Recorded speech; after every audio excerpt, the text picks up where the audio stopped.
আল্লাহ তাআলার শুকরিয়া আদায় করার জন্য বান্দার সবচেয়ে বড় কাজটা কি? শুকরিয়া আদায় করার জন্য আপনি আলহামদুলিল্লাহ বললেন, আল্লাহ শুকরিয়া আদায় করলেন।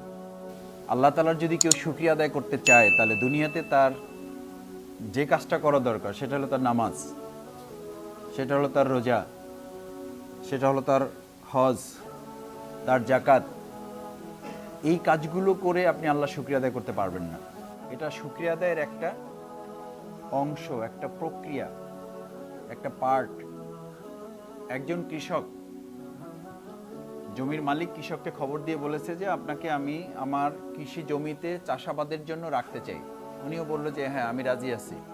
বললো যে আপনি তো আমার অনেক পাইক পেঁদা আছে, আমার বাসা বাড়ি দেখাশোনা করার জন্য প্রায় ৬৬ জন লোক আছে। কেউ রান্না করে, কেউ আমার বাড়িঘর দেখাশোনা করে, কেউ আমার গোসল পানি এগুলো দেখাশোনা করার জন্য ৬৬ থেকে ৭০ জন লোক আছে আমার। তারপরও আলাদা করে একজন লোক দরকার, সে শুধু কি করবে আমার? কারণ এই ৬৬ জনের মধ্যে আমি তাদেরকে এই কাজের জন্য আমি রাখিও নাই, এটার জন্য তারা প্রস্তুত না, এটার নেচারে তারা তৈরি না। তাদের কাজই হইলে আমার প্রশংসা করা, আমার কিছু দেখভালো করা, এটা কাজ। কিন্তু মূল কাজ হচ্ছে আমার জমি জমাগুলো যদি ঠিক না থাকে আর এখানে চাষাবাদ যদি ভালোভাবে না হয়, তাহলে এই ৬৬ জনেরও ভরণ পোষণ একসময় কি হয়ে যাবে? বন্ধ হয়ে যাবে এবং আসলে আমার রাজত্বটাই শেষ হয়ে যাবে। উনি রাজি হয়ে গেল। রাজি হয়ে এই বাড়িতে যখন এসে কৃষিকাজের জন্য উনি অংশগ্রহণ করবে, তখন দেখলো যে সমস্ত লোকেরা যা করে উনিও ওটাতে আস্তে আস্তে অভ্যস্ত হয়ে গেল। উনি ওনাদের সাথে মিলে মিশে থাকতে থাকতে উনি এখন শুধু ওই জন্য ওনার মালিকের নাম হলো আব্দুর রহিম। সবাই সাথে থেকে থেকে বলে যে আব্দুর রহিম সাহেব খুব ভালো মানুষ, আব্দুর রহিম সাহেব খুব ভালো মানুষ, এর মতো ভালো মানুষ হয় না। উনি আসি বলে আমি বেঁচে আছি, উনি না থাকলে আমি নাই। উনি যদি নেক নজর দেয় তাহলে আমার আর কোনো অসুবিধা নাই, উনি দেখভালো করলে আমার কোনো সমস্যা নাই। এইসব বলতে বলতে বলতে বলতে ওনার টাইমটা কি হয়ে যাচ্ছে, মালিকও মনে করতেছে খারাপ না, অন্যরা ২ বার বলে, এত ৩ বার বলে আমার প্রশংসা। এরকম ২-৩ মাস যখন চলে গেল, তখন বললো যে আমার মূল যে কাজের জন্য তোমাকে রেখেছি সেই কাজটার কি খবর? এটা বলতেই সে বললো যে আমি তো আপনার প্রশংসা করতে এত ব্যস্ত ছিলাম যে আমি তো ওই কাজে কি দিতে পারি নাই, নজরই দিতে পারি না। মাঝে মধ্যে যে জমিতে একেবারে যাই নাই তা না, জমিতে গিয়েছি, কিন্তু জমিতে যাওয়ার পরে দেখতাম যে জমির আশপাশে যে ছোট ছোট ডোবাগুলো আছে ওগুলো তো অনেক মাছ নড়াচড়া করে, তো মাছগুলো দেখে আমি আবার লোভ সামলাইতে পারি না। ওইগুলো ধরা টরা দিয়ে ওগুলো নিয়ে এসে যে মাঝে মধ্যে যে আপনি স্বাদ করে মাছ খাইতেন, আমি যে বলতাম আপনাকে এই মাছগুলো কিন্তু আমি নিয়ে আসতাম। বলছে তাই নাকি? আচ্ছা হ্যাঁ। তো বলছে তাহলে চলো একটু জমিটা দেখে আসি, তুমি তো জমিতে যেতে মাঝে মধ্যে। হ্যাঁ তা যেতাম। তো গিয়ে দেখে জমিতে যে আগাছা ছিল ওই আগাছা অবস্থায় জমিটা পড়ে আছে। এখন তোমাদের যে কোনো একজন সাধারণ বিবেকবান মানুষের দৃষ্টিতে বলো যে এই লোকের চাকরি, প্রমোশন, ডিমোশন, সাসপেন্ড না এক্সপেল্ড? লাস্ট কি বলেছি? এক্সপেল্ড। প্রমোশন তো প্রশ্নই ওঠে না। ডিমোশন করবে কি? চাকরি থাকলে না ডিমোশন। সাসপেন্ড করলে তো আবার জয়েন করার সম্ভাবনা আছে। কি করবে? এক্সপেল করবে। কেন করবে?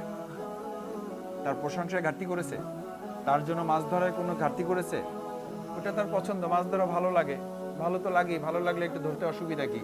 কিন্তু আগাছা পরিষ্কার করে ওই জায়গায় জমি চাষাবাদ করার যে মূল দায়িত্ব, এই দায়িত্ব সে পালন না করার কারণে এই সমস্ত প্রশংসা করা সত্ত্বেও মালিক তার প্রতি খুশি হতে পারে নাই, না হওয়াটাই স্বাভাবিক। তোমাকে আমাকে আল্লাহ তাআলা দুনিয়াতে পাঠিয়েছেন কেন? পাঠিয়েছেন এই জন্য যে আল্লাহ তাআলা পাঠিয়ে ঘোষণা করেছেন আমি দুনিয়াতে কিছু মানুষ পাঠালাম যারা নামাজি হবে, যারা রোজাদার হবে। এই সব কিছু হবে এই জন্য যে জমিনে লিউযহিরাহু আলা দ্বীনি কুল্লিহি, সমস্ত মতবাদের উপরে ইসলামকে বিজয়ী করার জন্য আমি তাদেরকে পাঠিয়েছি এই জন্য যে দিনকে বিজয়ী করবে। আর এটার জন্য এই নামাজ, রোজা, হজ, যাকাত এগুলো হলো ট্রেনিং প্রোগ্রাম। এগুলো কি program? Training program, basic program. কি? লিউযহিরাহু আলা দ্বীনি কুল্লিহি। এখন জমিনে ইসলাম বিজয় করতে হলে বেসিক্যালি আগে ইসলাম বিজয়টা কোথায় করতে হবে? ৫৬,০০০ তুমি বর্গমাইল টার্গেট করলে প্রথম টার্গেট করতে হবে ৩.৫ হাত। ৩.৫ হাতে তুমি রাজত্ব করতে পারো না। তুমি আগেই বলো যে আমি দেশের চেহারা চেঞ্জ করে ফেলতে চাই, একটা ইসলামী রাষ্ট্রের প্রজাতন্ত্রের আমি মালিকানা চাই। তোমাকে এই রাষ্ট্রের প্রজাতন্ত্রের মালিকানা নিতে অনেক টাইম নিতে হবে, অথবা অনেক পরিস্থিতি মোকাবেলা করতে হবে, অনেকগুলো অর্গান নিয়ে তোমাকে চেষ্টা করতে হবে। এটা সময় সাপেক্ষ ব্যাপার। কিন্তু আল্লাহ তাআলা তোমাকে পৃথিবীতে পাঠানোর পরপরই এই ৩.৫ হাত বডির মতো একটা জায়গার নেতৃত্ব, এখানকার প্রেসিডেন্সি তোমার হাতে আছে না নেই? আছে। এখন তুমি বলো ৫৬,০০০ বর্গমাইল একজন ইসলামী প্রজাতন্ত্রের রাষ্ট্রপতি দেখা যত কঠিন, তার চেয়ে অনেক সহজ তোমার এই 3.5 হাত বডির একজন ইসলামী রাষ্ট্রের প্রেসিডেন্ট পাওয়াটা তোমার জন্য কঠিন না সহজ? সহজ। এখন সহজ কাজটা তুমি করো না, বা আমরা করতে পছন্দ করি না, বাট কঠিন কাজটার জন্য আমরা কি আছি? জীবন দেওয়ার জন্য প্রস্তুত। বলছে যে জীবনের আগেও কয়েকবার দিছি, প্রয়োজনে আবার দিব, প্রয়োজনে লোক পাঠাবো, কিন্তু প্রয়োজন সময় আমি নিজে যাব না। রক্ত দিয়েছি, আরো দেব, প্রয়োজনে লোক পাঠাবো, কিন্তু নিজে যাব না। রাষ্ট্র পরিবর্তন হবে তো? হচ্ছে না কেন? হচ্ছে না এই জন্য যে তোমাদের আজকে এই 200-250 সাথী ভাইয়েরা যারা আছো, 56,000 বর্গমাইলে পরিবর্তনের সিদ্ধান্ত যার মাথায় থাকবে তাকে প্রথম কার্যকর করতে হবে। তুমি কোনোদিন 56,000 প্রেসিডেন্ট হতে পারবা কি পারবা না, তার চেয়ে বড় কথা হলো নিয়ামতের অংশ হিসাবে আল্লাহ তাআলা তোমাকে পৃথিবীতে পাঠিয়েছেন 3.5 হাত বডির কি বানিয়ে।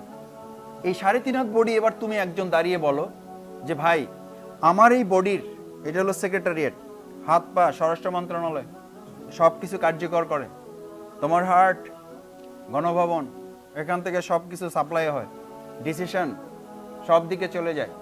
এই সমস্ত কিছু আল্লাহ তাআলা পুরো বডিটা এজ এ মিনি স্টেট।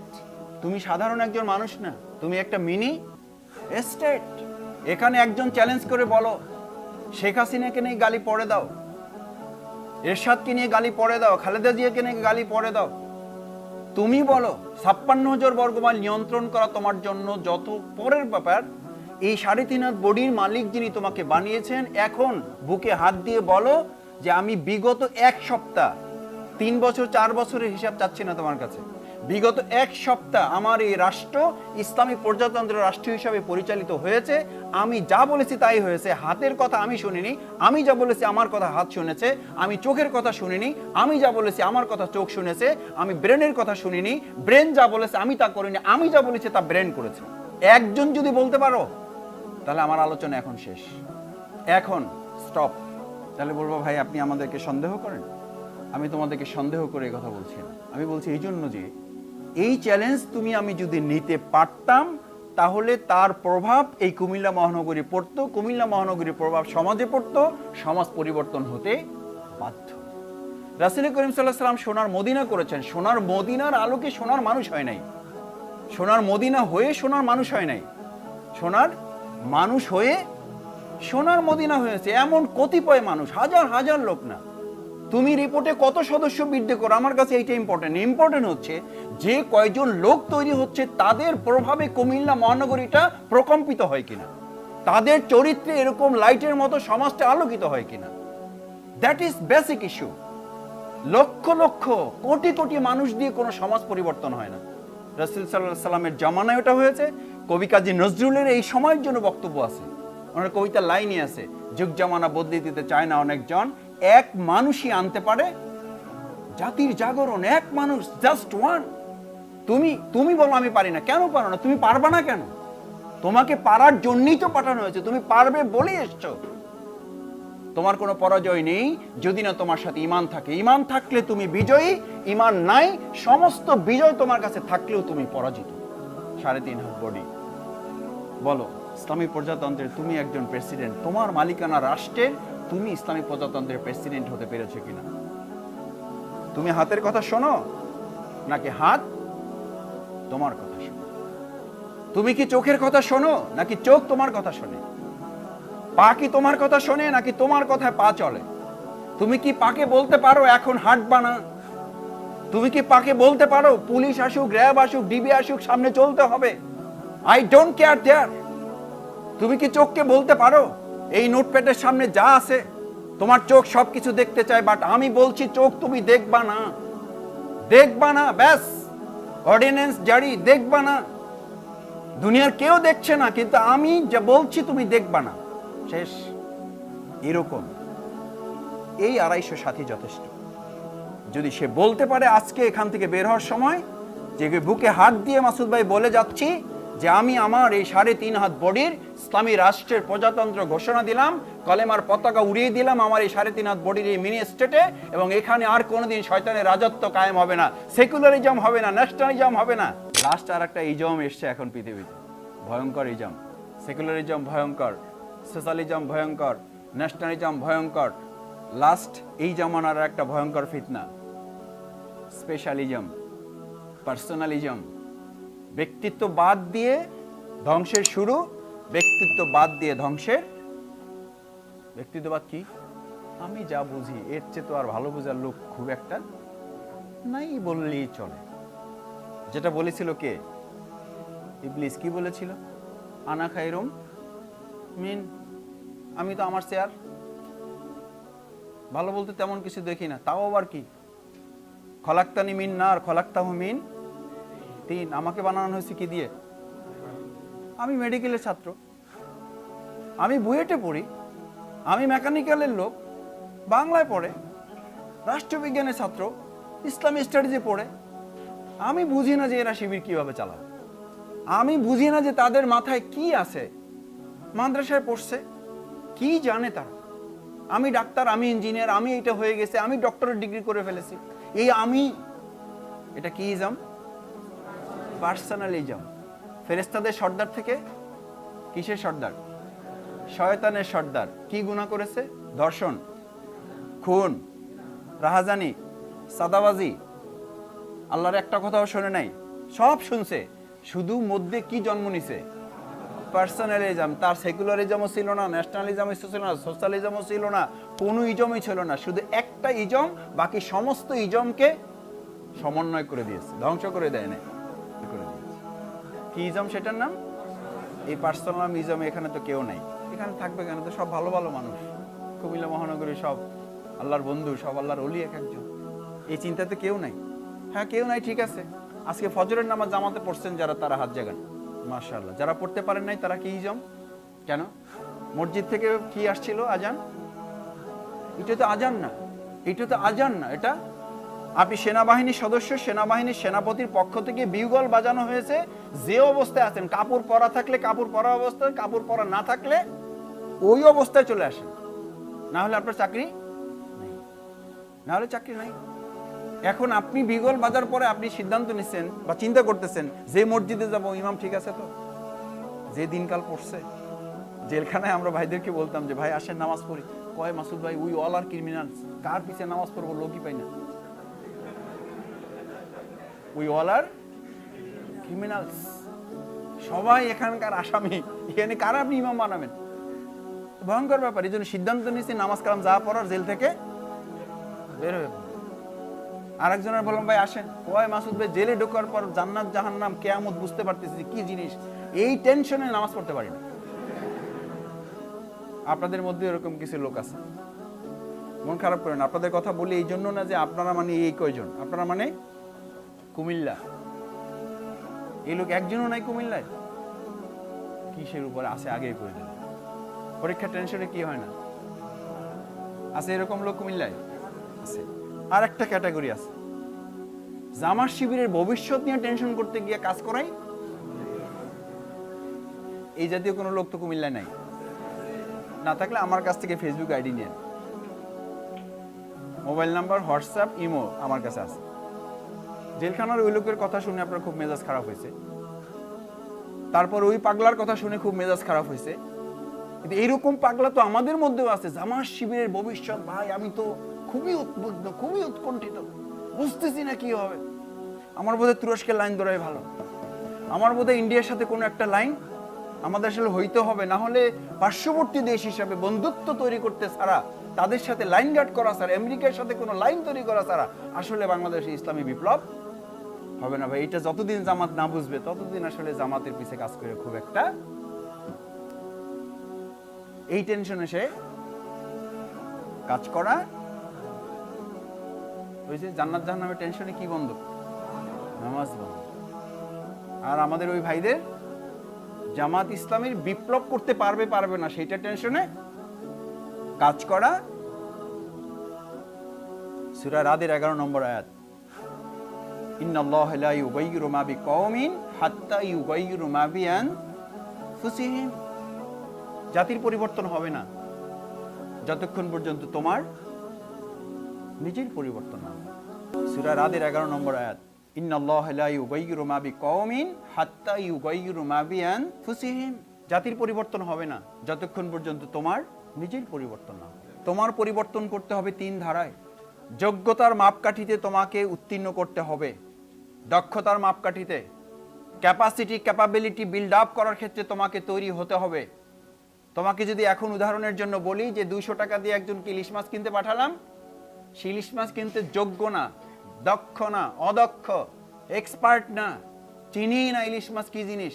ইলিশ মাছের পরিবর্তে অন্য আর একটা জাতের মাছ নিয়ে চলে আসছে, পচা একটা মাছ নিয়ে চলে আসছে, রূপালি নিয়ে চলে আসছে, হিস্সা নিয়ে চলে আসছে, চাপলি মাছের বড় সাইজ নিয়ে চলে আসছে, ঝাটকা নিয়ে চলে আসছে। কারণ তার কি নাই?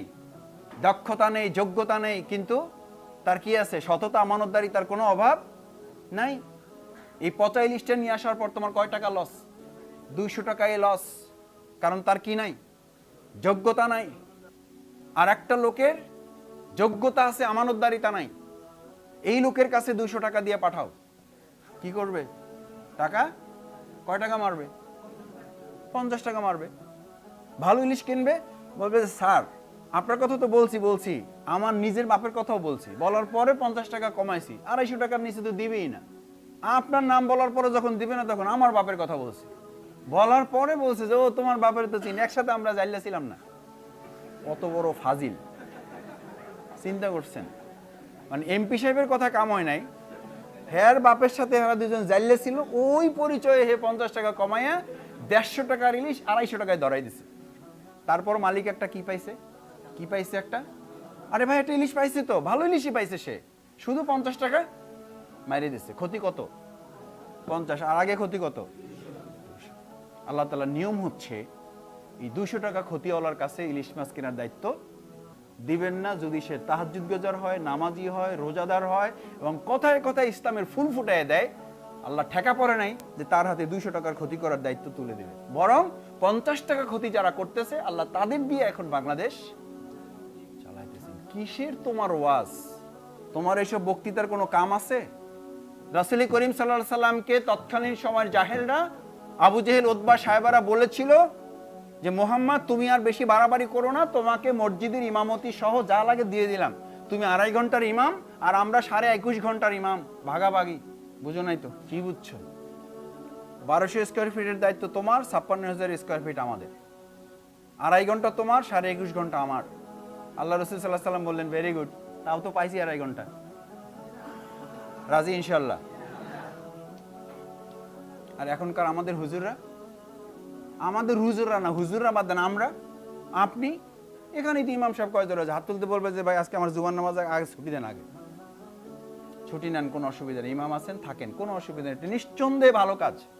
কিন্তু এই চিন্তা, বিবেক, এই বোধ আপনার মধ্যে আছে কিনা যে রাসূল সাল্লাল্লাহু আলাইহি সাল্লামকে এই ইমামতির জন্য প্রস্তাব দিয়ে আবু জেহেলরা যখন বলেছিল যে তুমি 2.5 ঘন্টার ইমাম, আমরা 21.5 ঘন্টা, তুমি 1200 স্কোয়ার ফিট, আমরা 56,000 বর্গ মাইল, তুমি শুধু ধর্মের ইমাম আর আমরা অর্থনীতি, রাজনীতি, সমাজনীতি, সংস্কৃতি সবকিছুর ইমাম, আমরা খবরদারের মধ্যে মাথা ঘামাবো না। রাসূল সাল্লাল্লাহু আলাইহি সাল্লাম বললেন না, ঠিক আছে, একটা ইমাম বলতে কথা পাইছি তো, এটাই বা কয়জনে পায়? রাসূল সাল্লাল্লাহু আলাইহি সাল্লাম খুব খুশি হয়ে গেছেন। কি বলেছিলেন?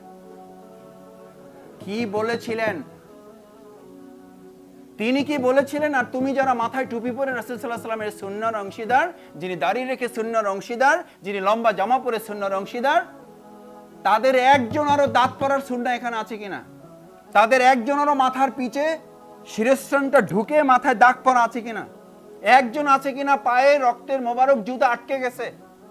একজন আছে কিনা 27টা যুদ্ধে তোমাকে নেতৃত্বের জন্য পাঠানো হয়েছে? আমরা তো সবচেয়ে মজলুম বাংলাদেশের এখন, তার মধ্যে আবার কুমিল্লা সবচেয়ে বড় মজলুম। সেই মজলুম জনপদে এই কোশ্চেন দাঁড়াও আছে নিশ্চয়ই, অস্বীকার করছি না যে তোমরা মজলুম না, কিন্তু এই ক্যাটাগরিতে তুমি কতখানি মজলুম বলো? কে আল্লাহ রাসূল সাল্লাল্লাহু আলাইহি ওয়াসাল্লাম সেই দাঁতের কথা শুনে বাড়িতে গিয়ে আজকে এখন বলবা সালমান ফার্সির মতো যে আমি আমার দাঁতগুলো কেমনে রাখি, যে আমার প্রিয় রাসূলের দাঁত পড়ে গেছিল, আমার দাঁত নিয়ে আমি কেমনে চলবো? কে একজন বলো, দাঁড়াও। যে আলোচনা শুনে আজকে বাসায় গিয়ে হাতুড়ি দিয়ে পিটাই পিটাই দাঁতগুলো ফেলবা আর বলবা আমার রাসূলের দাঁত নেই, আমি দাঁত নিয়ে চলবো কেন? কে? দাঁড়াও। কে আল্লাহ রাসূলের আশেক? দাঁড়িয়ে বলো যে বিছনা থেকে উঠলে পিঠের নিচে এক একটা পাটির বড় বড় দাগ পড়ে যায়। আয়েশা রাদিয়াল্লাহু তাআলা বলতেন, রাসূল আপনি তো যে কাউকে বললে আপনার জন্য একটা নরম বিছানার ব্যবস্থা করে দিতে পারেন। আল্লাহ রাসূল বললেন, ইসলাম তো আরামের জন্য আসে, ত্যাগের জন্য এসছে, এটা ভোগের জন্য আসে নাই। যখন রাসূল করিম সাল্লাল্লাহু আলাইহি সাল্লাম আবু বকর হিজরতের জন্য বের হয়ে যাবেন, দেখতে পেলে তাদেরকে রিমান্ড দেওয়া হবে না।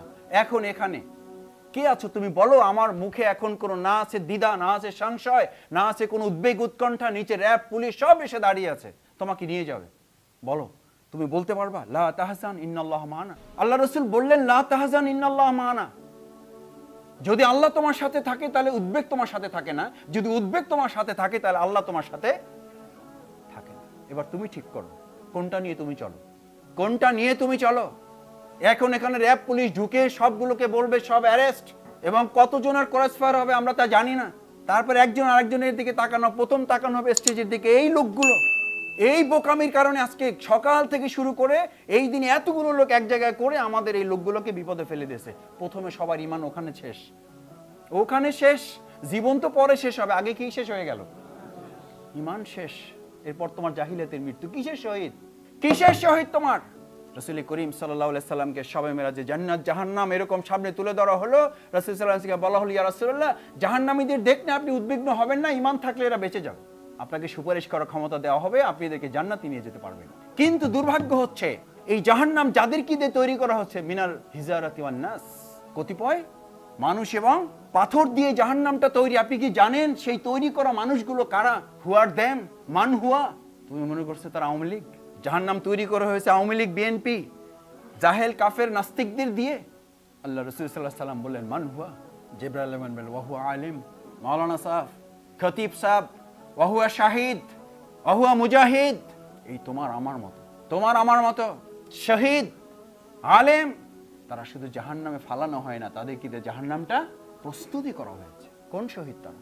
যার এরকম পরিস্থিতি হলে আল্লাহ মাফ করুন, আল্লাহ মাফ করুন, আল্লাহ মাফ করুন, এদের দিকে তাকিয়ে বলবে এই সমস্ত ব্যক্তিদের জন্য আজকে আমাদের কপালে এই এখন পরিস্থিতি। ওয়ালাকিন কুল কদ্দারাল্লাহু ওয়া মা শাআল্লাহু ফাআলা। তখন তোমাকে দ্বিত্ব কণ্ঠে বলে দিতে হবে এই সমস্ত পরিস্থিতি আল্লাহ কর্তৃক আমাদের জন্য বরাদ্দ, আমি এটার জন্য কি আছি। এত সহজ আব্দুর রহিম, আব্দুল করিম, এত সহজ। যদি সহজ করে নিতে পারো, যদি নিতে পারতাম, তাহলে আমাদের এই সমস্ত দেশের সামগ্রিক পরিস্থিতিও আল্লাহ তাআলা আমাদের কি করে দিতেন? সহজ করে দিতেন। ফাআম্মা মান আ'তা ওয়াত্তাকা ওয়াসাদ্দাকা বিল হুসনা ফাসানুয়াসসিরুহু লিল ইউসরা। ভালো করে শোনো শিবিরের সাথীরা, ভালো করে শোনো, ভালো করে মাথায় নিয়ে যাও। শুধু লিখে নিয়ে গেলে হবে না, ভালো করে মাথায় করে নিয়ে যাও। কিসের বাংলাদেশ, কিসের অমুক, কিসের প্রতিপক্ষ, উই ডোন্ট কেয়ার দেয়ার। যদি না তুমি ফাআম্মা মান আ'তা, ইসলামের জন্য, দিনের জন্য, আন্দোলনের জন্য নিজেকে নিবেদিত করতে পারো। এই আ'তা বললে কাজে কিছু টাকা দিয়ে দেন আল্লাহর রাস্তায়। ভাবে এরকম যে আল্লাহ তাআলা টাকার অভাবে এখন মোটামুটি একটা বিরাট বিপদে আছে, আল্লাহ মাফ করুন, আস্তাগফিরুল্লাহ। তোমাদের আমাদের মধ্যে অনেক দেখবে এরকম লোকজন আছে, কয় ভাই আমার জয়জামালের মধ্যে লাগেন না, এই সময়ের মধ্যে আমার ইয়া করেন না, আগে 500 দিতাম এখন 1000 দেন। এটা হলো টাকাওয়ালা। আর তোমরা কয় যে ভাই আমি কেমিস্ট্রির লোক তো কেরিয়ার নিয়ে ভাবতেছি, যখন আমি বিসিএস ক্যাডার হয়ে যাব তখন আমি যে কি আন্দোলনে উপকার করবো এটা আপনি এখন বুঝবেন। ভাবে এরকম যে আপনি প্রতিষ্ঠিত হয়ে ইসলাম প্রতিষ্ঠা করবেন। আর ইসলাম বলেছে, ইসলাম বলেছে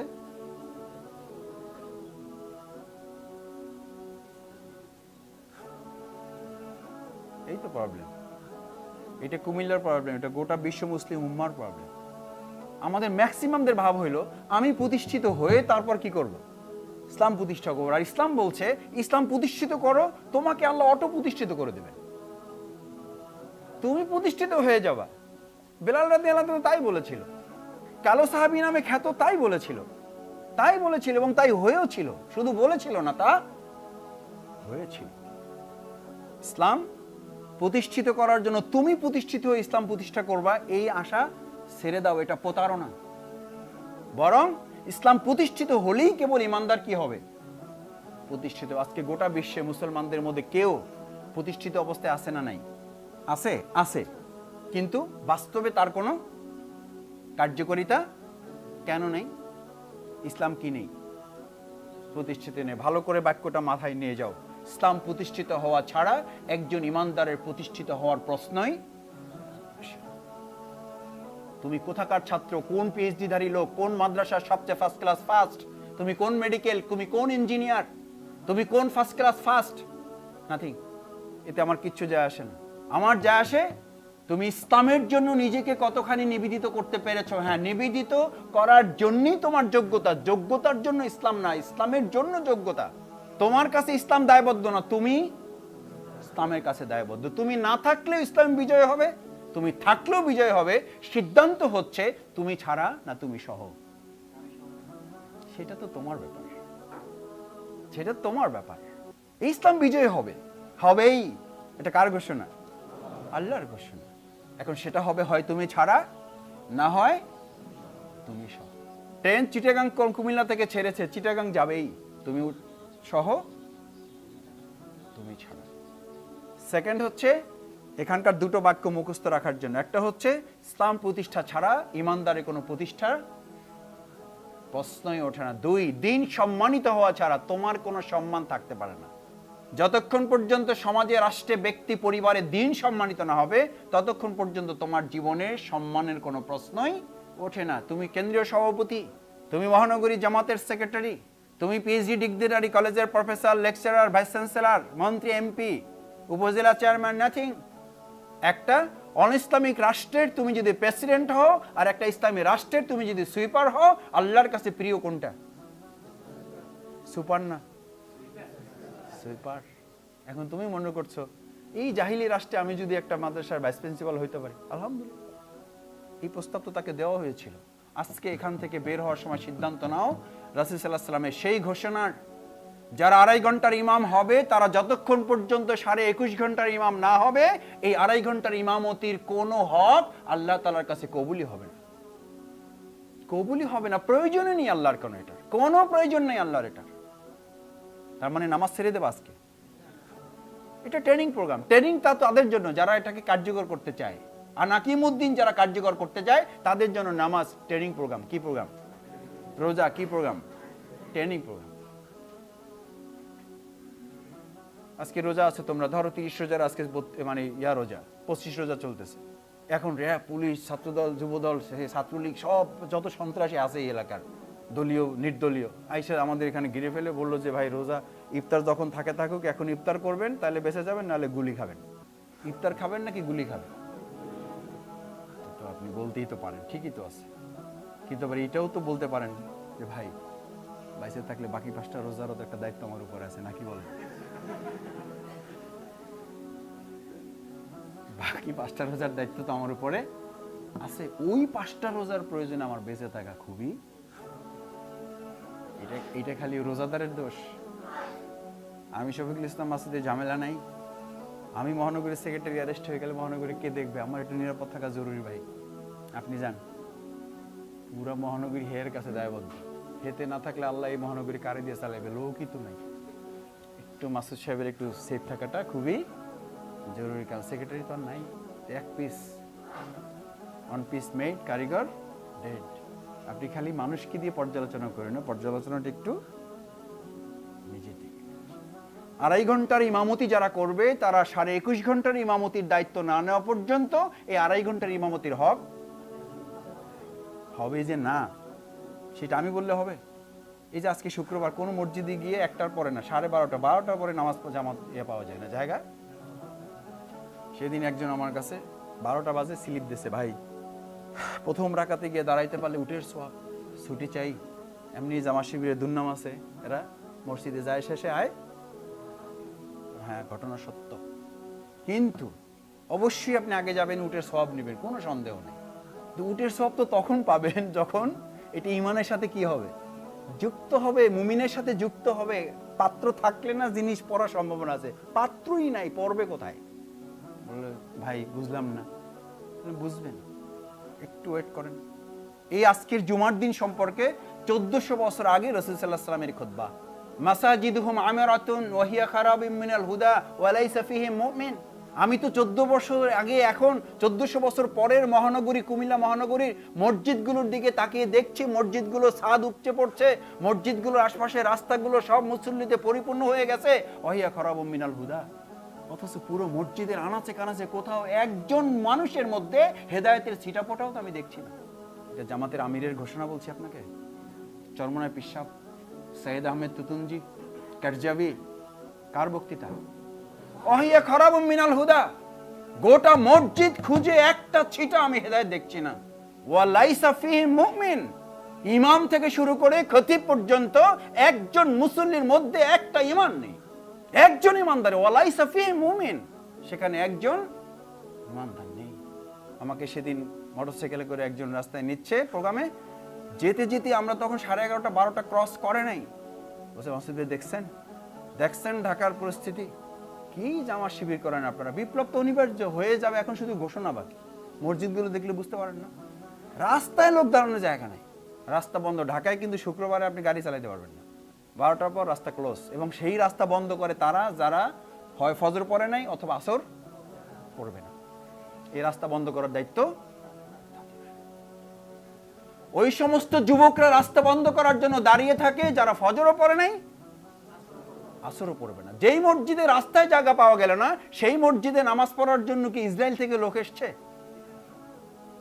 কাশ্মীর থেকে সিরিয়ার মুসলিম জনতারা সেখানে নামাজ পড়ছে, যেহেতু ওখানে নামাজ পড়া যাচ্ছে না।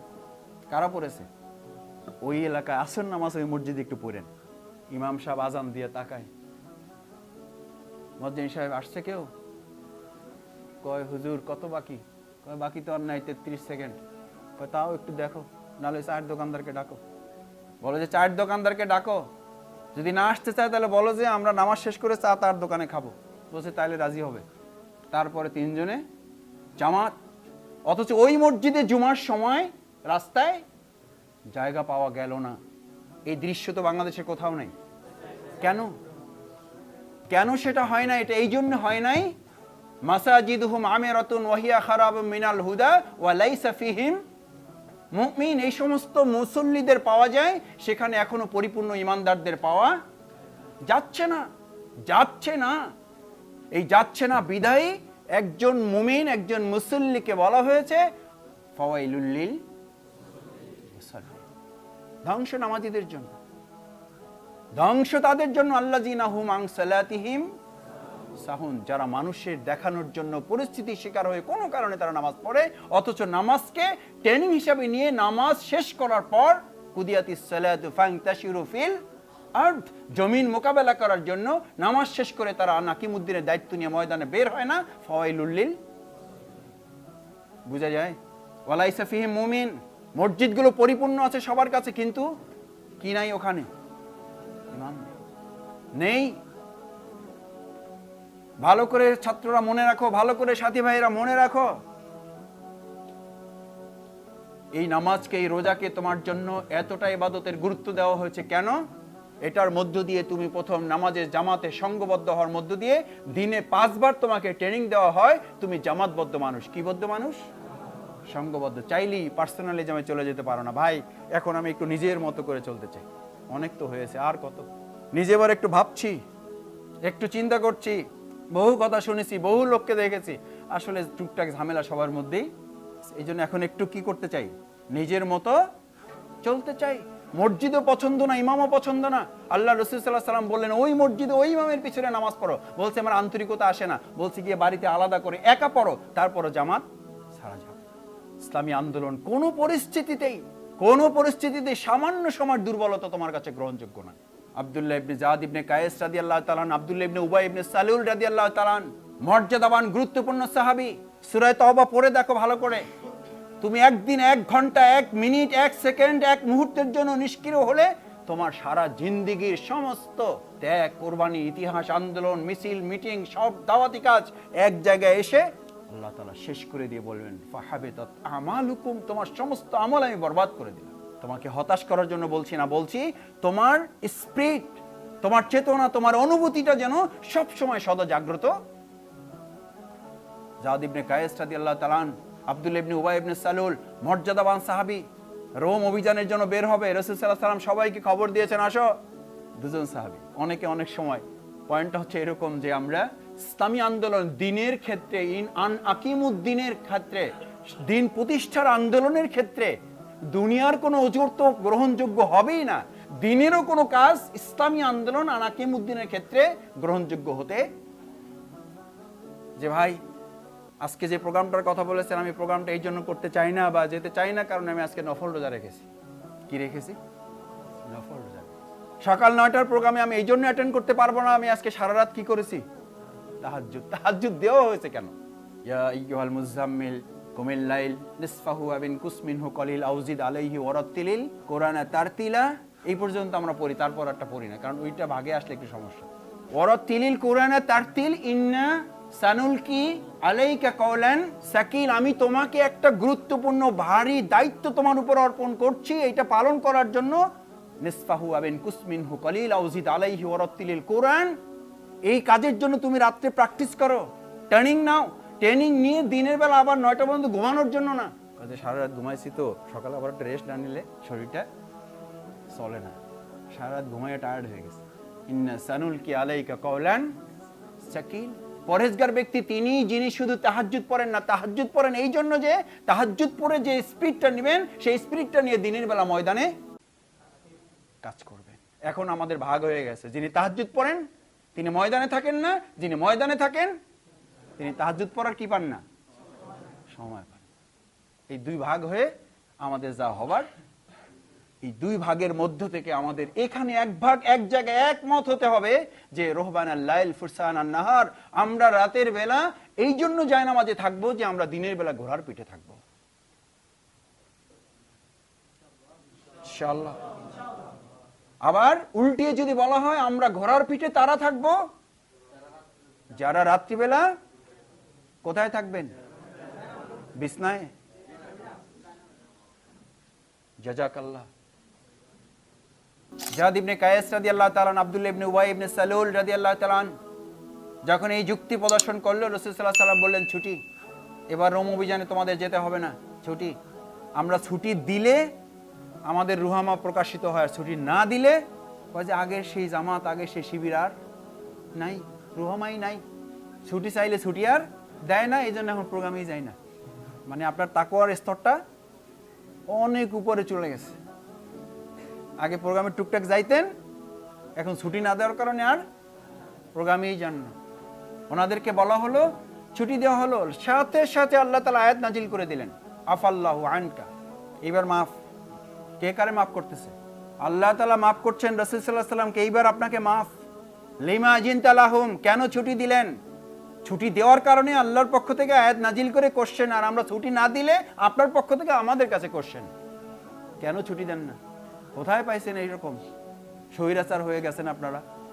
আগে সেই ইসলামী আন্দোলন আর নাই, সেই নেতৃত্ব নাই। কোথায় পাওয়া যাবে শহীদ আমিরে জামাত? নাই বলে এখন আমি চিন্তা করতেছি আর হবে না, শেষ।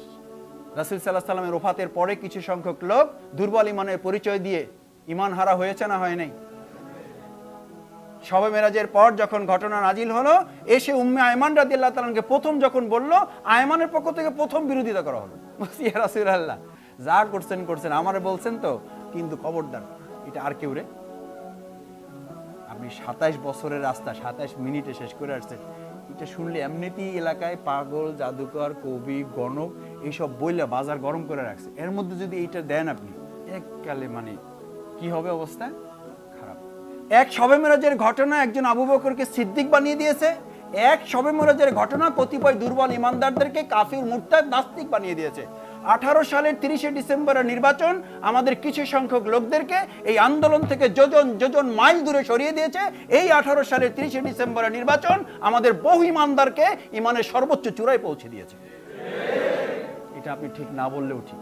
এতক্ষণ ঠিক বলেন নাই, তার মানে ওগুলো কি সব ব্যাঠিক?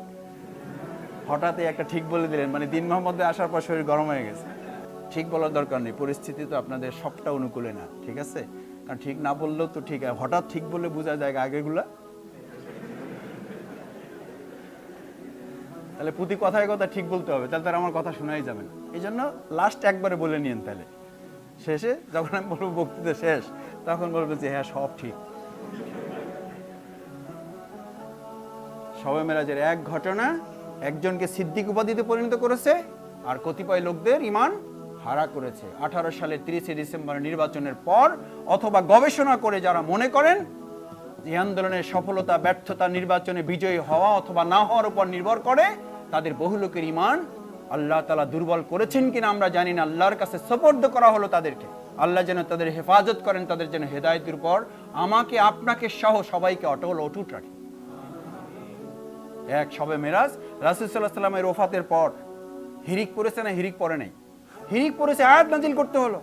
আমাদের এখন এমন লোক আমাদের মধ্যে পাওয়া যায়, শহীদ আমিরে জামাত, সেক্রেটারি জেনারেল মুজাহিদ সাহেব, কামারুজ্জামান সাহেব শহীদ, শহীদ আব্দুল কাদের মোল্লা, শহীদ মীর কাসেম আলী, ওনাদের মতো লোক যদি কিছু করে যেতে না পারে, ওনরাই যদি চলে যায়, তাহলে এই আন্দোলনের আর এই লোক আর এরপরে কিছু বলে না। বললাম কি এই লোক আর কি?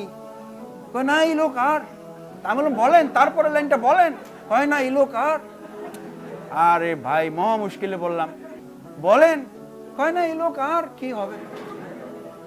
কি অদ্ভুত কথা রে ভাই, সাহস করে বলেন, তার লাইনটা বলেন, পরের লাইনটা কয় না হয়।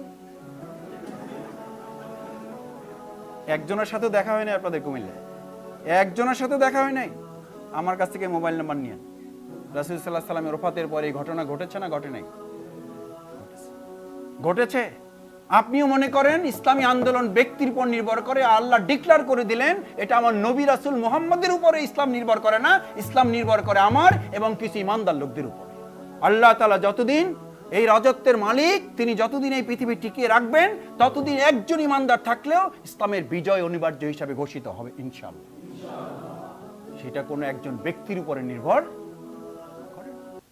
কেন আপনি চিন্তা করেন? কেন এই চিন্তার সাথে আপনার চিন্তার সংঘর্ষ হয় না? আফাল্লাহু আন কালিমা জিনতা লাহুম, কেন ছুটি দিলেন? হাত্তা ইয়াতাবায়্যানা লাকাল্লাযিনা সাদাকু ওয়া তা'লামাল কাযিবিন। আপনি জানতে পারলেন না কে সত্যবাদী কে মিথ্যাবাদী? এই সত্যবাদী কে মিথ্যাবাদী এটা জানার জন্য কি নামাজ? কে সত্যবাদী কে মিথ্যাবাদী এটা জানার জন্য কি রোজা? কে সত্যবাদী কে মিথ্যাবাদী এটা জানার জন্য কি হজ? কে সত্যবাদী কে মিথ্যাবাদী এটা জানার জন্য কি 1 কোটি টাকা যাকাত? এটা জানার জন্য কি কি যুদ্ধের ময়দান। এই যাদের জন্য আয়াত নাজিল হয়েছে তারা আপনার আমার মতো কুমিল্লা মহানগরীর ছোটখাটো মসজিদের ইমাম অথবা মুয়াজ্জিন অথবা খাদেম না। তারা রাসূল সাল্লাল্লাহু আলাইহি ওয়াসাল্লামের ইমামতিতে পিছনে দাঁড়িয়ে কাতার 1 নম্বর মুসল্লি তারা। তাদের জন্য এই আয়াত, হাত্তা ইয়াতাবায়্যানা লাকাল্লাযিনা সাদাকু ওয়া তা'লামাল কাযিবিন। তুমি ইমাম, তোমার এই ট্রেনিং এর পর ময়দানে নেমে তুমি তোমার সত্যবাদিতা প্রমাণ করার জন্য জীবন বাজি রেখে আল্লাহর জন্য প্রস্তুতি নিতে পেরেছো কিনা তার উপরে প্রমাণিত হবে তুমি সত্যবাদী নাকি। তার উপরে প্রমাণিত হবে ইয়াকা নাবুদু, তার উপরে প্রমাণিত হবে সিরাতাল লাযিনা আনআমতা আলাইহিম। তুমি নামাজে প্রতি ওয়াক্তে প্রতি রাকাতে বলে আসো আমাকে একদল নিয়ামত প্রাপ্ত বান্দাদের দলে তুমি শামিল করো, আর তুমি বাইরে এসে বলো আমি কোনো দল করি না। কত বড় বিশ্বাসঘাতক বেঈমান মুনাফিক কাফের তুমি। দলের কথা সূরা ফাতিহা আছে না নাই? সিরাতাল লাযিনা আনআমতা আলাইহিম অর্থ কি? নিয়ামত প্রাপ্তদের দলে আমাকে রাখেন আল্লাহ। আর আপনি মাইক একটা পাইলে, স্টেজ একটা পাইলে আর ক্যামেরার সামনে দেখলে বলেন যে ইসলাম আমার লাগে না, আদর্শ আমার নাই। আনআমতা আলাইহিম, আপনি দলের বাইরে গিয়ে বিপ্লব করে ফেলবেন, নিয়ামত প্রাপ্তদের বাইরে গিয়ে আপনি বিপ্লব করে ফেলবেন। আল্লাহ আপনার কাছে বিপ্লবের এত দ্বারস্থ, আল্লাহ আপনার বিপ্লবের এত কাঙাল যে আপনার মতো করে আপনি একটা বিপ্লব করে ফেলবেন। সেখানে ইসলাম নেই, আদর্শ নেই, আইডিওলজি দরকার হবে না। ঘোষণা দিয়ে মুসলমানদের সাথে বেঈমানি বিশ্বাসঘাতকতা করে বহু কিছু করা যায়। ইসলামের কানাকাঞ্চিও পূরণ করা সম্ভব। 1 সেকেন্ডের জন্যও যেন আপনার মধ্যে চিন্তার বিভ্রান্তি, দৃষ্টিভঙ্গির বিভ্রান্তি আপনাকে সামান্য সময়ের জন্য 1 চুল পরিমাণ, আপনি ইসলামের কাঙাল না ইসলাম আপনার কাঙাল? আপনি আল্লাহর কাছে দায়বদ্ধ না আল্লাহ আমাদের কাছে দায়বদ্ধ? কিন্তু ভাব তো আপনার এরকম, এই ভাব নিয়েছিল সেই সময়ের কিছু লোকেরা। আল্লাহ তাআলা সূরা ফুরকানের একেবারে শেষ আয়াত, কুল মা ইয়াবাউ বিকুম রব্বি লাউলা দুআউকুম ফাকাদ কাযাবতুম ফাসাওফা ইয়াকুনু লিজামা। এই সমস্ত লোকদের বলে দাও যদি তারা আমাকে না ডাকে আমার কিচ্ছু যায় আসে না, মিথ্যাবাদী হিসাবে তাদেরকে সাব্যস্ত করে দুনিয়াতে আমি তাদেরকে লাঞ্ছিত করে ছাড়বো। আপনি খালি পরকালের হিসাব চিন্তা করেন। পরকাল নিয়ে আমার টেনশন আছে, কিন্তু ওই টেনশনটা হচ্ছে আমার দুনিয়া টেনশনটা বেশি। কেন?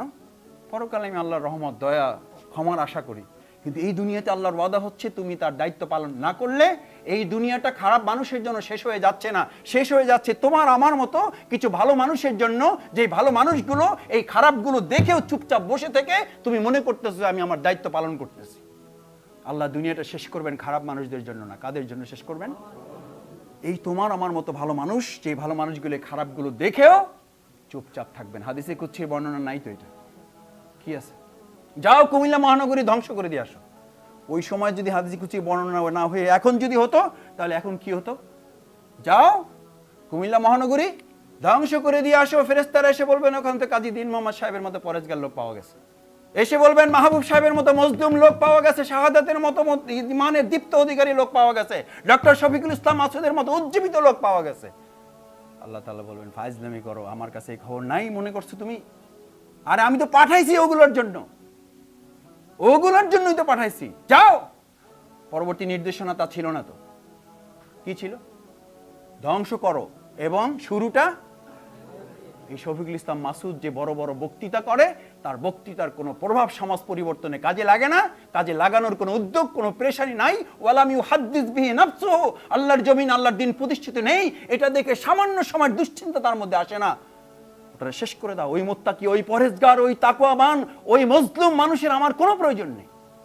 ওই জনপদ ধ্বংস হয়েছিল, ওই লোকগুলো বেঁচে গিয়েছিল, শফিকুল ইসলাম মাসুদদেরকে বাঁচিয়ে দেওয়া হয়েছিল। আপনি কেন বাঁচার আশা করেন? কেন বাঁচার আশা করেন আপনি?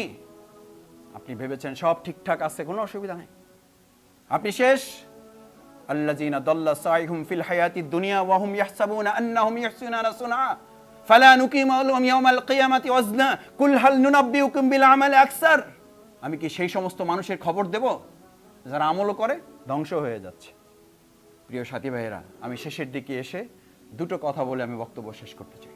আল্লাহ রাসূল সাল্লাল্লাহু আলাইহি ওয়াসাল্লাম তাদেরকে বললেন যে এবার তোমাকে মাফ করে দেওয়া হলো, কিন্তু লিমা জিনতা লাহুম ইন্নামা ইয়াস্তাজিনুকাল্লাযিনা লা ইউমিনুনা বিল্লাহ লা ইয়াস্তাজিনুকাল্লাযিনা ইউমিনুনা বিল্লাহ।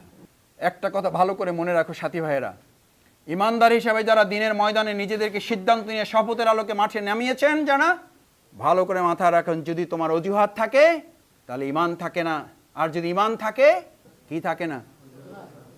মনে থাকবে, যদি অজুহাত থাকে ঈমান থাকে না, আর ঈমান থাকলে অজুহাত থাকে না। এটা আমার কথা না, সূরা তওবা পড়ে দেখো 42, 43, 44, 45। ইন্নামা ইয়াস্তাজিনুকাল্লাযিনা লা ইউমিনুনা বিল্লাহ। আবার পরের আয়াতে বলা হয়েছে লা ইয়াস্তাজিনুকাল্লাযিনা ইউমিনুনা বিল্লাহ। ঈমান থাকলে অজুহাত থাকে না, অজুহাত থাকলে ঈমান থাকে না। অজুহাত যাদের ছিল তারাও পেশ করেন। আব্দুল্লাহ ইবনে জামু রাদিয়াল্লাহু তাআলা, পায়ে একটা কাটা, একটা পা কাটা নাই, জন্মগত পা কাটা।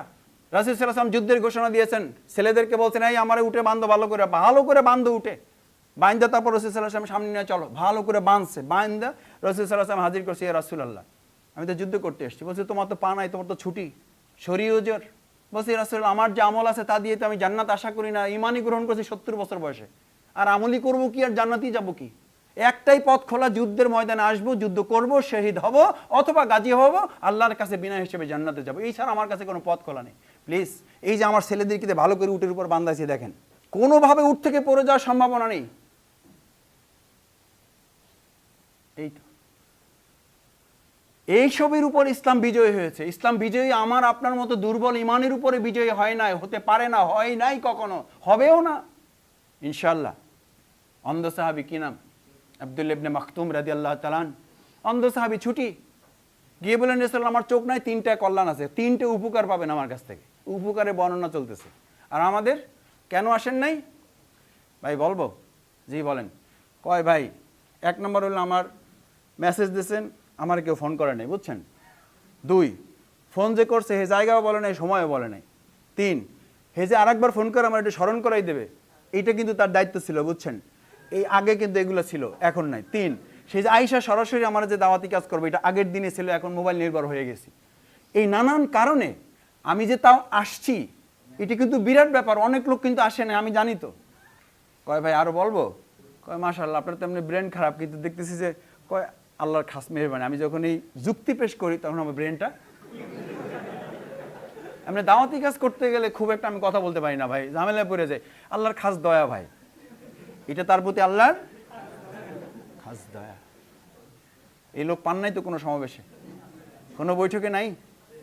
আরে ভাই আমার ইউনিভার্সিটির সাথী সমাবেশে এরকম। আমি বললাম কিরে ভাই তোমার তো রেজাল্ট অত ভালো না, জানি আমি যতটুকু। কয় মাসুদ ভাই আল্লাহর দয়া। এই অজুহাত যুক্তি পেশ করলে তার ব্রেন, তার মেসেজ দেওয়া হয়েছে, ফোন করা হয়নি, ফোন করা হয়েছে স্মরণ করে দেওয়া হয়, স্মরণ করে দেওয়া হয়েছে লোক গিয়ে তারে কেন বলেন এটা আগে ছিল এখন নাই, এই কারণে সেও নাই। আমি সময় লম্বা করছি না, আর এক জায়গায় বোধহয় যেতে হবে, মুরব্বীরা আসছেন। প্রিয় ভাইয়েরা, ঘন্টার পর ঘন্টা কথা বলা যাবে, আপনারা আলোকিত হবেন, উচ্ছ্বসিত হবেন, কাঁদবেন, হাসবেন। It is not responsibility, not only responsibility that is, but our responsibility is what you think it is not important. Important is it what we are doing. Understand? What we think it is not important. আপনি কি ভাবছেন এটা জরুরি না, জরুরি হচ্ছে what we are doing. আপনি কি করছেন, কি করছেন মহানগরীর জন্য, সেটা যদি বলি তাহলে এই 250 সাথীকে এখন সিদ্ধান্ত নিতে হবে যে আমরা আগামী 3 থেকে 4 বছরের মধ্যে সদস্য হয়ে যাবো ইনশাআল্লাহ। কয় বছর? 4 বছর, ঠিক আছে তো? তাও ইনশাআল্লাহ কিন্তু 3 ভাগের 2 ভাগ বলছে। 1 ভাগ চিন্তা করছে যে বইলে আবার কোন বিপদে পড়ে চুপ থাকি আপাতত, পরে বুঝা নেই। 3-4 বছর পরে করবেন। সালাবা রাদিয়াল্লাহু তাআলা আনহু একজন সাহাবী 16 বছরের, আর একজন সাহাবী নামই কালো সাহাবী। কালো সাহাবী, কালো মানে পৈতৃক সম্পত্তি নাই, চাকরি নাই, ব্যবসা নাই, কিচ্ছু নাই, নাই, একেবারে নাইর উপরে, শূন্যের উপরে। রাসূল সাল্লাল্লাহু আলাইহি ওয়াসাল্লাম এরকম প্রোগ্রামে বললেন, এই তোমার কি বিয়ে শাদী হয়েছে? বলছি রাসূল আমারে কে মেয়ে দেবে? আপনি বুঝেন না আমার সম্পর্কে, জানেন না? বলছে হ্যাঁ জানি, ঠিক আছে একটা স্লিপ লিখে দিচ্ছি, যাও। বিল গেটস, বিল গেটসের মিস ওয়ার্ল্ড, ওই সময়ের আজকের যুগের বিল গেটস আর এখনকার যুগের মিস ওয়ার্ল্ড, তার মেয়ে তৎকালীন সময় মিস ওয়ার্ল্ড, যাও আমি লিখে দিছি প্রস্তাব আমার জন্য, যাই বলো যে আমার সাথে বিয়ে।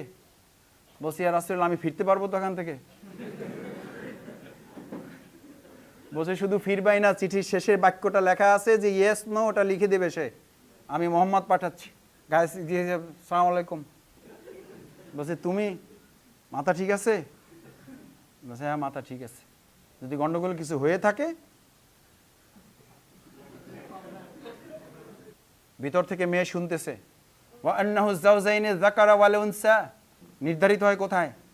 ওয়া আন্নাহু যাওজাইনি যাকারা ওয়াল উনসা, যখন যাকার এবং উনসা ঠিক হয় তখন যাওজাইন ঠিক হয়। আর এখন ঠিক হয় কোথায়? 1100 টাকার মোবাইলে।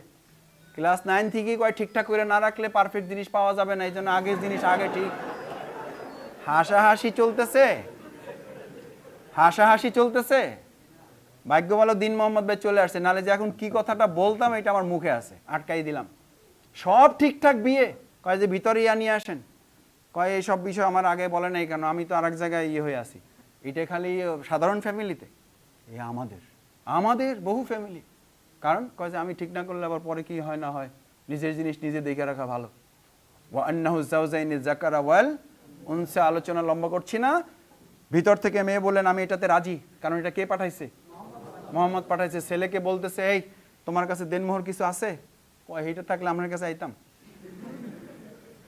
কেনাকাটার মতো কিছু নাই। ভিতর থেকে মেয়ে বলতেছে আল্লাহ বাবা তোমার তো আল্লাহ অনেক কিছু দিছে, ওখান থেকে কিছু দাও, বাজারঘাট করে নিয়ে আসুক। বাজারে গেছে কেবল টাকা পয়সা নিয়ে, দোকানে ঢুকছে শাড়ি চুরি গয়নাগাটি কিনবে, লোকজনের মধ্যে শোরগোল। আল্লাহ রসুল ঘোষণা দিয়েছেন কাফিরদের সাথে যুদ্ধ, মুমিনদের সব দৌড়। তার সাথে দেখা, জিজ্ঞেস করছে ভাই কই যাইতেছেন আপনারা? কয় কেন তুমি শোনো নাই, তুমি কি মুসলিম? আল্লাহ রসুল যুদ্ধের ডাক দিয়েছেন। বলছে না আমি তো শুনি না। বলছে তুমি কি করছো? বলছে আমি তো বিয়ে করতে যাচ্ছি।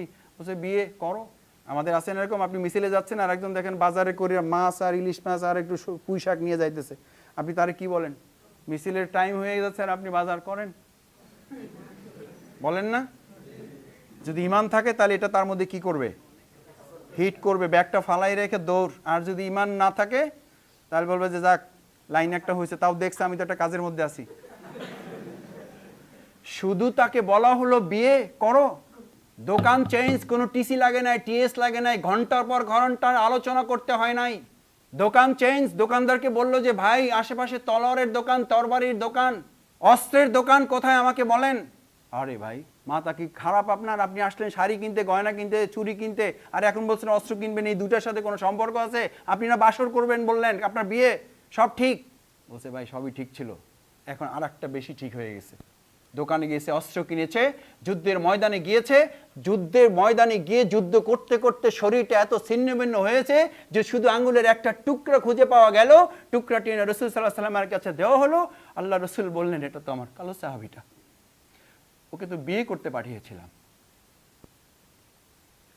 ওকে তো দুনিয়ার সবচেয়ে বড় প্রতিষ্ঠার জায়গায় পাঠালাম, ওকে তো সবচেয়ে বড় সম্মানের জায়গায় পাঠালাম, সবচেয়ে সুন্দরী রমণীটা বিয়ে করে বাসর করবে এখনই তার হাতের মুঠোয়, সবকিছু চাইলে সে ভোগ করতে পারবে, এরকম জায়গায় তাকে পাঠালাম। কে খবর দিল তাকে যুদ্ধের?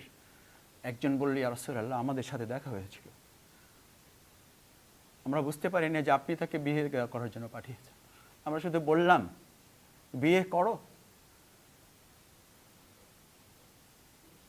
বলছে যে তার কথাই তো জিবরাইল আমিন একটু আগে আমাকে বলে গেল, আল্লাহ তাআলা তাকে দুনিয়ায় যে সম্মান এবং প্রতিষ্ঠা দেওয়ার কথা, এটা জান্নাতে তার জন্য ইতিমধ্যেই ঘোষণা করে ওখানে তার জন্য সম্মান এবং মর্যাদা জান্নাতে প্রতিষ্ঠিত করে দেওয়া হয়েছে। কতগুলো টিসির পরে, কতগুলো টিএস, কত ঘন্টা আলোচনার পরে এই কালা সাহাবী সিদ্ধান্ত পরিবর্তন করেছেন।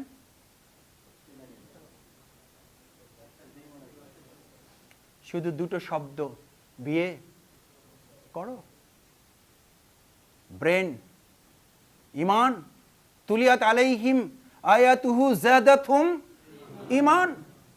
কতক্ষণ, কত ঘন্টা আলোচনা করলে আপনার ইমান বাড়বে? কত ঘন্টা আলোচনা করলে আপনি সিদ্ধান্ত পরিবর্তন করে বলবেন আমার দুনিয়ার সমস্ত কেরিয়ার ডিপেন্ড করে আমার চূড়ান্ত শপথের উপরে। আমি শপথ নিতে পেরেছি তো আমার সব কেরিয়ার আছে, আমি শপথ নিতে পারি নাই তো আমার কোনো কেরিয়ার আমার সাথে যোগ হয় নাই। এই বছরের 3 মাস আছে, হয় সদস্য হব, না হলে মিনিমাম সদস্য প্রার্থী হয়ে এই বছরটা পার করব। আন্দাজে হাত জাগায়েন না, ইনশাআল্লাহ। আল্লাহ তাআলা এই হাতগুলো কবুল করুন। দিনের ময়দানে আমাদেরকে হযরত কালা সাহাবীর কাতারে অন্তর্ভুক্ত করে হয় শাহাদাতের তামান্না, না হলে শাহাদাতের উজ্জীবিত চেতনায় আমাদেরকে শহীদ না হয় গাজী করে আল্লাহ যেন দিনের কাফেলা আমাকে সম্মানিত অথবা প্রতিষ্ঠিত করেন। সকলে বলুন আমিন। আসসালামু আলাইকুম।